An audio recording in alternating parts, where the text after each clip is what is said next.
Bienvenue chez DigiSchool. Je suis Manuela Levalet, votre enseignante en histoire, et aujourd'hui nous allons voir le 3e épisode de La République face à la question coloniale, la fin de la décolonisation algérienne.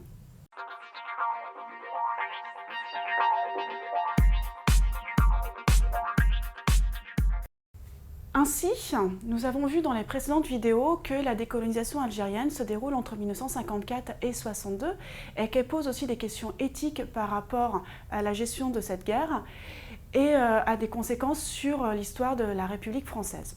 En 1959, le général de Gaulle, alors président de la République française, proclame que l'Algérie pourra s'autodéterminer et choisir la voie de l'indépendance.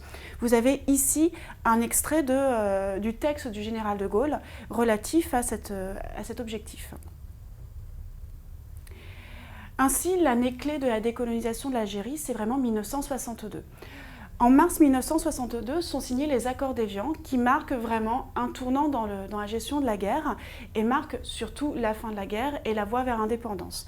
L'Algérie proclame son indépendance en juillet 1962.